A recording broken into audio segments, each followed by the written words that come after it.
Week 8 is in the books, so let's dive into some players that I'm looking to trade for right now. Starting with Lions quarterback Jared Goff, who's in a weird range of guys where he isn't a must start every week because he's not that elite of a quarterback, but he's also too good to drop because he can have some huge weeks because of his offense and weapons around him.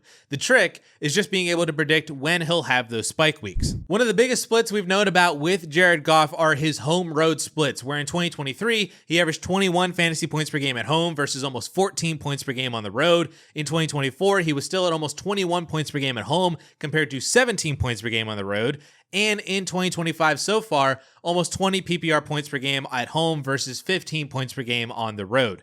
Similarly, Goff performs better in a dome versus outside, which ties into his home road splits because he's always in a dome at home, but he does average 1 point per game more in a dome on the road than outside on the road. Another split is when the Lions score 24 or more points, Goff averages almost 20 points per game compared to under 14 points per game when the Lions don't score at least 24 points, which makes sense, but also isn't bad to point out. So really what we want is for Goff to play in home games where he can score a lot of points against a bad defense or get into an offensive shootout against another good offense. If he has to be on the road, then we'd like for him to play in a dome on the road rather than outside, especially as we get into November and December. Well, what if I told you that not only does Jared Goff have the 7th easiest rest of season schedule at the quarterback position among all quarterbacks, in his 9 games remaining for the fantasy season, he is at home 5 times, including matchups against Dallas, Pittsburgh, Green Bay, and the New York Giants, all of whom have the offensive capabilities right now to score points to force Detroit to get into the high 20s or even 30s and 40s. So 5 home matchups, with most being possible higher scoring games. Then, of his 4 road games left, 2 of them are in a dome against the Rams and the Vikings, which is very solid, and the other 2 are outdoors in Washington and Philadelphia, but they come over the next 3 weeks, so it probably won't be super cold or even snowing yet. And both of those offenses, Philly and Washington, can absolutely score points on Detroit, making it possible for shootout matchups where Goff is going to need to throw more. And he is also past his bye week now, so that is one less spot to worry about for bye weeks in your lineup, like you do with Baker Mayfield, Patrick Mahomes, Dak Prescott, Bo Nix, Justin Herbert, Jaden Daniels, Drake May, Jackson Dart, Jalen Hurts, and Daniel Jones. So it's all there for Jared Goff to end the season and be a legitimate weekly starter for you as you make a run for the playoffs and eventually for that fantasy championship.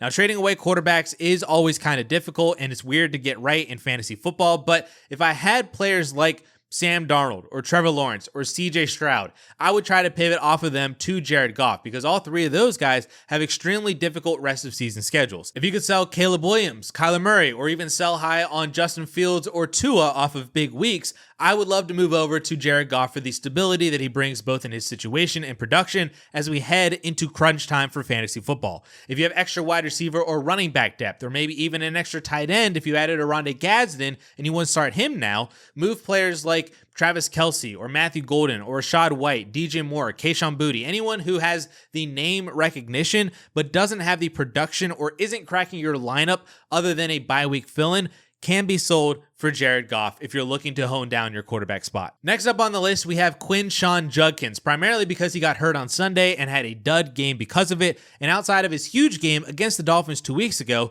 he's actually been under 5 PPR points in 2 of his last 3 games and under 14 PPR points in 3 of his last 4. So it's not like he's absolutely crushing it and you can't ever fathom benching the guy ever again. And now the Browns are entering their bye week, so anyone with Judkins right now might have just lost their week because of him this past Sunday and won't have him again this week. So they might be more willing to move him now than they had ever before. And I know I just painted a somewhat slightly negative picture of Quinshon Judkins recently, but he has been pretty great for fantasy football. I mean, he's the RB16 in fantasy points per game, ahead of Ashton Genty and Derrick Henry, and that's while playing under 60% of snaps in all but 1 game and under 40% of snaps in 3 of his 7 games.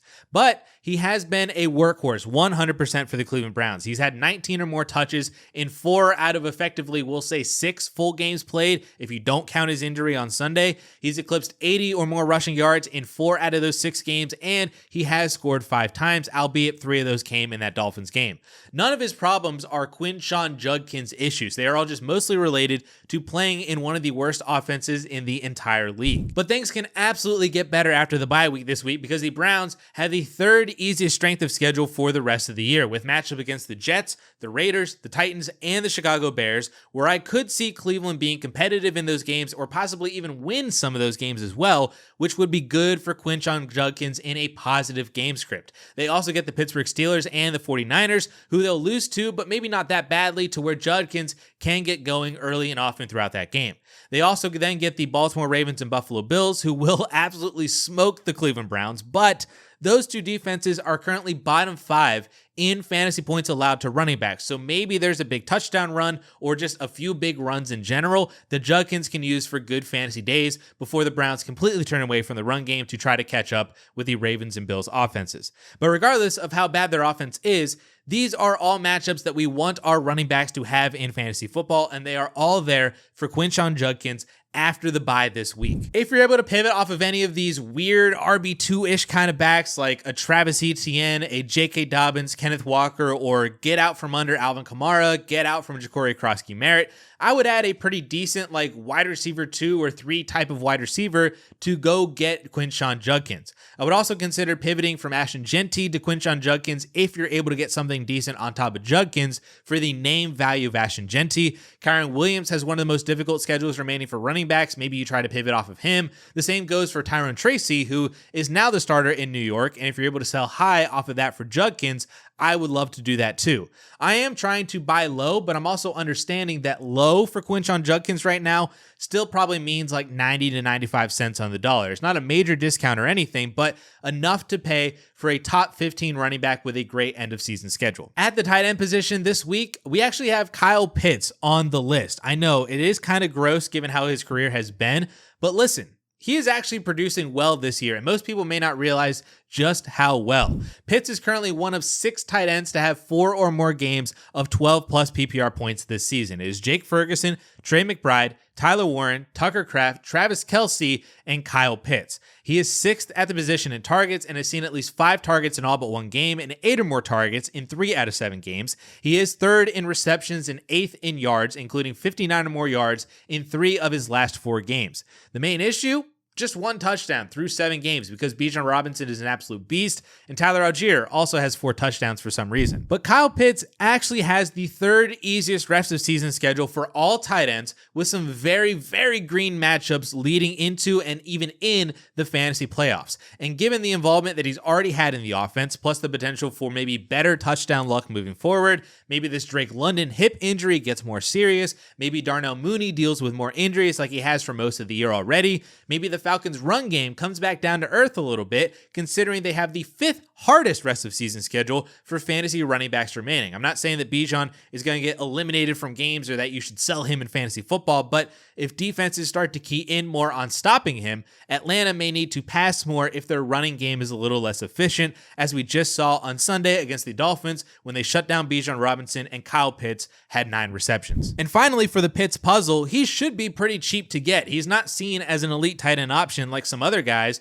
to where if you present a decent trade offer, you might just be able to pull him away. I would be looking to pivot from other tight ends like Juwan Johnson, David Njoku, TJ Hawkinson, Evan Ingram, Hunter Henry, Cade Otton before Godwin and McMillan return, Zach Ertz now with McLaurin and Debo back. If you can dangle an okay tight end and another depth piece for Kyle Pitts and then maybe one of their depth pieces because they're going to have to cut someone to take on 2 of your guys, you could work out a rather small but potentially impactful deal if Kyle Pitts is a top 5 or top 7 fantasy tight end rest of season, averaging 12 or more fantasy points per game. And lastly, just so I can hit on one guy at each position this week, I am also looking to buy Jaylen Waddle right now because of the production he's had since Tyreek Hill got hurt. Unlike the other 3 guys who are all mostly trying to be buy lows, I am fine paying up for Waddle as my wide receiver 2 or even wide receiver 3 if my team is that good, because Jaylen Waddle himself is that good. Over the last 4 weeks, Waddle has had 3 games of 5 or more receptions, 95 or more yards, and has scored twice. He's on a 17-game pace of 76 receptions, 1,350 yards, and 8 touchdowns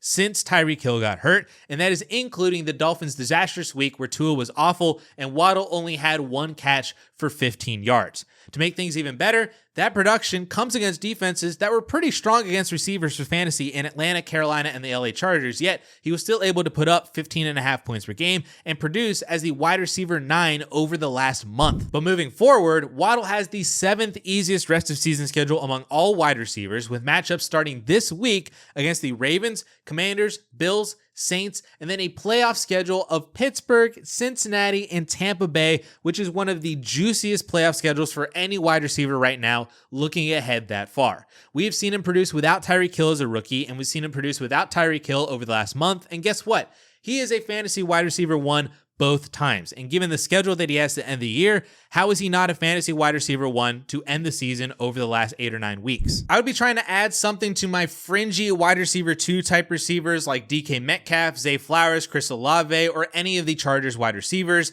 I would not mind pivoting from Rome Odunze, Cortland Sutton, and George Pickens because I believe Waddle's ceiling is just a little bit higher than all 3 of those guys. I would even consider a tier down from Nico Collins or maybe even Justin Jefferson because I am worried about Jefferson's production when JJ McCarthy comes back. You would have to get a plus with Waddle to move off of Nico, of course, and a very good plus to move off of Justin Jefferson, but both of those moves could be worth it right now based on all of their second half trajectories or potential production. But if you're looking for some help with defenses or kickers to stream this week or even rest of season, I highly recommend checking out Kayla's videos from earlier this week right up here.